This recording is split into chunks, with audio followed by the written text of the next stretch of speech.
practice. Everybody getting into the act. Durant fires for three. Got it! Got it!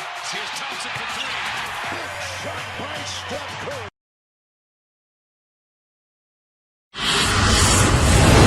He hit 9 of 27 from three-point range. Gordon with 14 off the bench.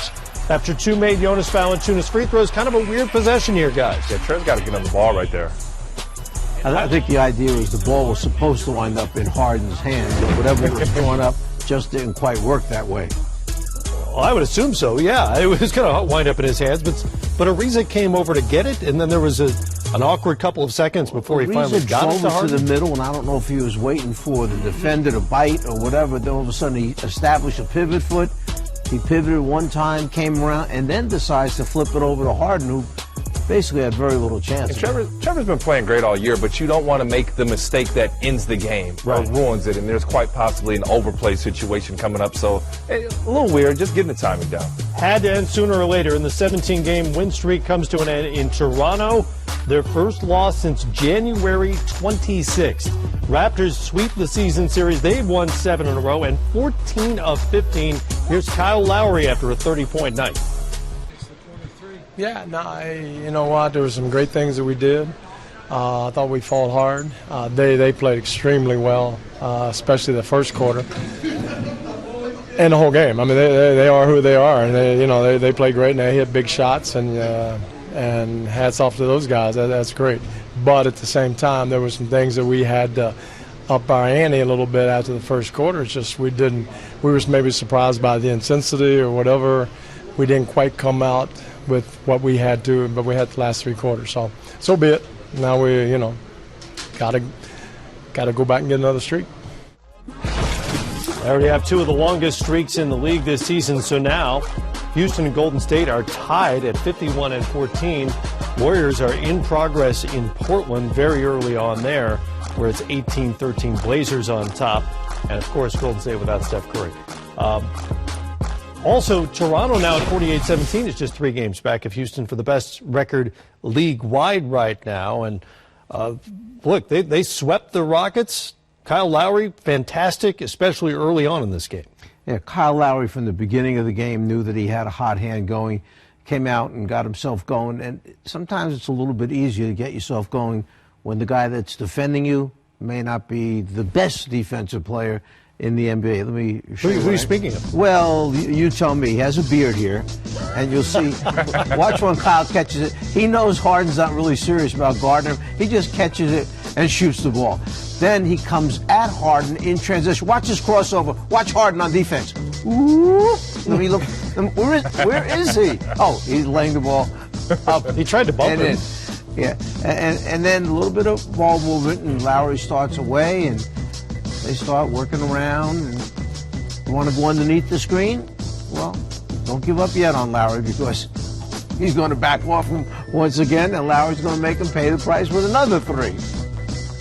He was fantastic, and Harden may have been complicit in some of that. On the other hand, though, he was a handful again with 40. Yes, he was. I mean, he went off tonight, and one thing he's changing is opportunistically scoring.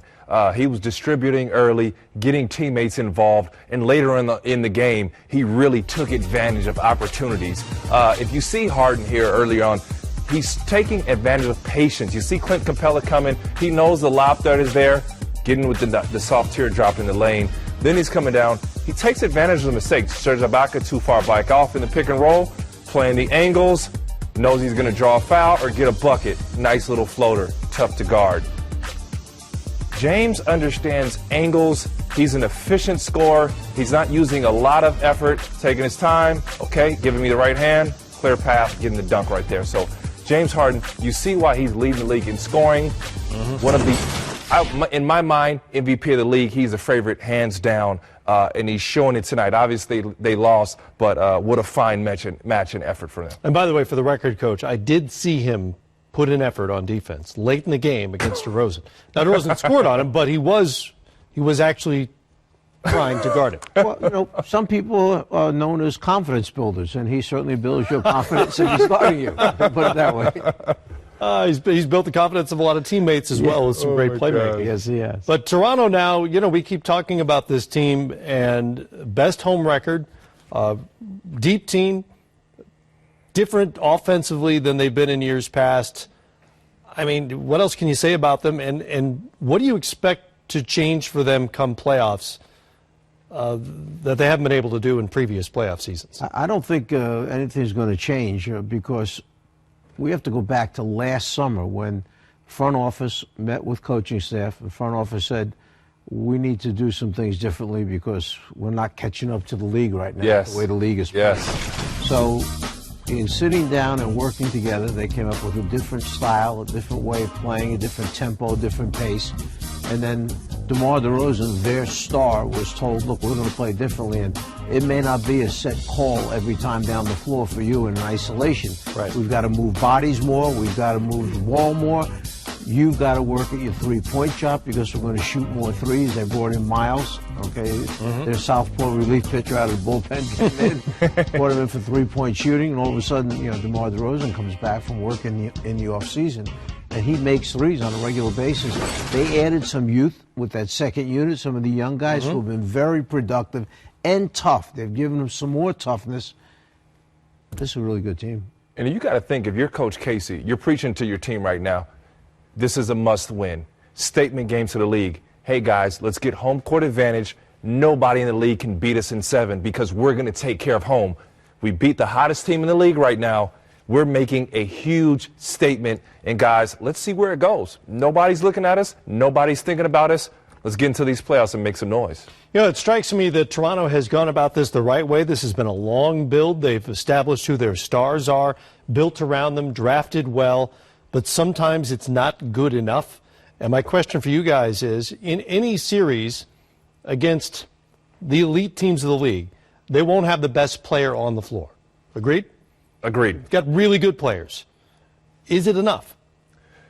In today's NBA, I would like to say by history shown, it has not been. You see LeBron, you see Durant, you see Westbrook, you see Steph. Those guys are continuing to win in the finals, and really that was the difference in the series last year. Toronto just didn't have LeBron James, the best player in our league. There's a difference going on. There's quite a tide of the turn. Cleveland and LeBron, they don't look like the same well-oiled machine.